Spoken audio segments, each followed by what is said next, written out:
нь Үр хангаан аймгийн Хужир сумын нутаг, ар бөөргийн зүүн хөндөй, таван булгийн дин чимээх газарт оршдог. Энэхүү газрыг нутгийн иргэд адгийн булан хэмээн нэрлэх нь бий. Энэхүү хэрэгсүүр нь хаашаашаа 20 м хэмжээтэй. Дугуй чулуун дараастай бөгөөд зүүн урд зүгт хандуулан үүдвч маягаар чулууг 2 салаа болгон 16 м урт өрснө нь хэрэгсүүрийг өвөрмөц хэлбэртэй харагдуулна. Хэрэгсүүрийг хүрмэн чулууг ашиглаж хийснээрээ онцлог юм.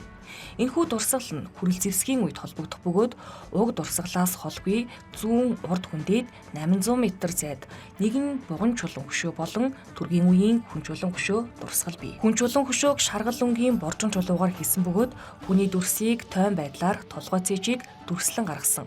Бусад хэсгийн дүрслэл тодорхойгүй. Хөшөөний өндөр 60 см, өргөн 29 см, зузаан нь 20 см хэмжээтэй. Уг хөшөөг хаашаашаа 1 м хэмжээтэй дөрвөлжин хэлбэрийн хашлах чулууны урд хэсэгт байрлуулсан бөгөөд он цагийн уртад хазайж хашлах чулууг налсан байдалтай байна. Буган чулуун хөшөөг цагаан саарл өнгийн боржин чулуугаар уралсан бөгөөд хөшөөний дөрвөн талд бугыг загварчилсан байдлаар хонхойлгон зуржээ.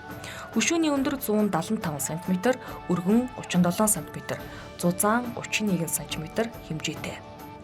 Ар бөөрг хэмээх газарт орших өвөрмөц хэлбэрийн хэрэгсүүр, хүн чулуун хөшөө, буган чулуун хөшөө зэрэг дурсгалууд нь өөр хоорондоо холгүй байрлаж байгаа нь дэлхийн өв орхны хөндийн соёлын дурсгалт газарт энэ мэтчлэн түүхийн аль ч үеийг гэрчлэх олон мянган дурсгалууд хадгалагдж байдгийг нотлох нэгэн жишээ юм.